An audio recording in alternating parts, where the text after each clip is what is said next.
Hi friends, welcome to మన ఆనిముత్యాలు. నేను పూర్ణాలు అనేది చేస్తున్నానండి, ఒక స్వీట్ రెసిపీకి సంబంధించి. అంటే ఇది విత్ జాగరి అండి, పచ్చనిపప్పుతో మనం ఫెస్టివల్స్ టైంలో చేసుకుంటాం కదా. సో ఆ స్పెషల్ కింద ఒక రెసిపీ చేయడం జరిగింది. సో ఇప్పుడు ప్రాసెస్ ఏంటో చూద్దాం ఫ్రెండ్స్ మనం ఇప్పుడు. సో రెడీ చేసి నేను ఇలా ఒక సర్వింగ్ బౌల్లో తీసుకున్నానండి. గోల్డెన్ కలర్గా చాలా క్రిస్పీగా చాలా బాగా కుదిరింది. స్వీట్ కూడా కరెక్ట్ మెజర్మెంట్స్లో వచ్చాయి. కుక్కర్ తీసుకున్నానండి, ఒక హాఫ్ కప్పు పచ్చినపప్పు యాడ్ చేసుకున్నా, అందులో కొంచెంగా వాటర్ యాడ్ చేసుకున్నా. 4 విజిల్స్ వచ్చే వరకు మనం కుక్కర్లో బాయిల్ చేసుకుందామండి పప్పు అనేది. సో అది ఉడికేలోపు మనం ఇంకో చిన్న బాండి పెట్టుకున్నానండి, ఒక కడాయి బౌల్లో. అందులో వాటర్ అండ్ కొంచెం 1 కప్ ఆఫ్ బెల్లం తురుము యాడ్ చేసుకున్నాను. అది కొంచెం సిరప్ లాగా మెల్ట్ అవ్వాలండి మనకి. కొంచెంగా లైట్ తీగ పాకం వస్తే సరిపోతుంది. సో స్టవ్ ఆఫ్ చేసి పక్కన పెట్టేసుకోవచ్చు. సో పప్పు అనేది 4 విజిల్స్ వచ్చాక ఇలా రెడీ అయ్యిందండి. దీన్ని పప్పు గుత్తి ఉంటుంది కదా, సో దాంతో కొంచెం మెత్తగా మెదుపుకుందాము. సో ఆ రెసిపీలో ఇప్పుడు మనం అక్కడ జాగరి బెల్లం ఉంది కదండి, సిరప్ అది యాడ్ చేసుకుందాం. కొంచెంగా చూసి యాడ్ చేసుకోవాలండి స్వీట్ అనేది. సో ఒకసారి మిక్స్ చేసుకొని స్టవ్ ఆన్ చేసుకుందాము. సో ఆ బ్యాటర్ అంతా మనకి బాగా తిక్కుగా దగ్గర పడాలండి. సో అప్పటి వరకు మీడియం ఫ్లేమ్ ఆర్ సిమ్లో ఉంచి మనం కలుపుకుంటూ ఉండాలి. కొంచెం ఇలాచీ పౌడర్ యాడ్ చేసుకుంటున్నాను.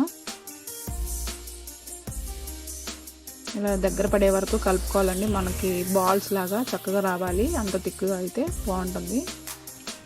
సో ఒక 10 మినిట్స్ అది కూల్ అయ్యే వరకు చల్లారి పెట్టుకుందాము. నెక్స్ట్ ఒక బాండి పెట్టుకున్నాను, డీప్ ఫ్రై సరిపడా ఆయిల్ వేసుకుంటున్నాను. సో ఇది 10 మినిట్స్ చల్లారాక చిన్న చిన్న బాల్స్గా ఇలా రెడీ చేసుకుంటున్నానండి. బాల్స్గా రెడీ చేసుకున్నాక దోశ బ్యాటర్ ఉంటుంది కదండి, మనకు ఇంట్లో రెడీగా ఆల్రెడీ ఉంటుంది కాబట్టి సో ఇంకా ఈజీగా అయిపోతుంది రెడీగా ఉంటే దోశ బ్యాటర్ అనేది. సో దోశ బ్యాటర్ అనేది నేను ఒక 100 గ్రామ్స్ వరకు తీసుకున్నాను.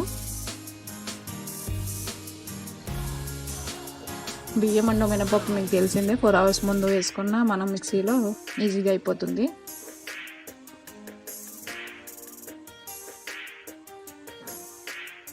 సో బాల్స్ అనేవి అందులో వేసుకున్నాను. కొంచెం తిక్కుగా కలుపుకోవాలి, వాటర్ యాడ్ చేసుకోవద్దు. సో ఆయిల్ హీట్ అయిందండి. సో చాలా కేర్ఫుల్గా మీడియం ఫ్లేమ్లో ఉంచి ఒక్కొక్కటి యాడ్ చేసుకుందాము. ముందు మీడియం ఫ్లేమ్లో ఉంచి తర్వాత హై ఫ్లేమ్ యాడ్ చేసుకుంటే సరిపోతుంది. పూర్ణాలు అనేవి చాలా ఈజీగా అయిపోతుంది. ఆయిల్ అనేది హీట్ అయి ఉంటుంది కాబట్టి మనకి పూర్ణాలు అనేవి కూడా వితిన్ 5 మినిట్స్లో మనకి రెడీ అయిపోతాయి. కొంచెం గోల్డెన్ కలర్ వచ్చే వరకు ఫ్రై చేసుకుంటే సరిపోతుంది.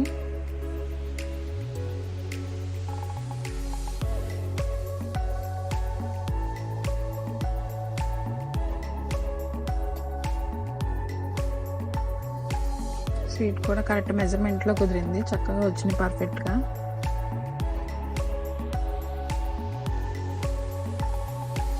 దోశ బ్యాటర్ అనేది మనకి ఎప్పుడూ ఇంట్లో రెడీగా ఉంటుంది కాబట్టి, టిఫిన్ బ్యాటరే కాబట్టి సో ఈజీగా అయిపోతుందండి రెసిపీ అనేది. మనకి ఒక 15 మినిట్స్లో రెసిపీ అనేది రెడీ అయిపోతుంది.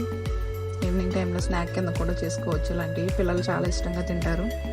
సో గోల్డెన్ కలర్ వచ్చే వరకు నేను ఫ్రై చేసుకున్నానండి. ఒక టిష్యూ ఉన్న ప్లేట్లో యాడ్ చేసుకున్నాను.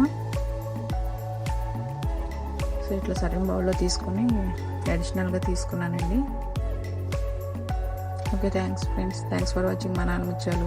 మీకు ఈ వీడియో నచ్చితే లైక్ చేయండి, షేర్ చేయండి, సబ్స్క్రైబ్ చేయండి. అలాగే పక్కనే ఉన్న బెల్ ఐకాన్ కూడా ప్రెస్ చేయండి. నేను ఏ వీడియో అప్లోడ్ చేస్తాను మీకు నోటిఫికేషన్ వస్తుంది.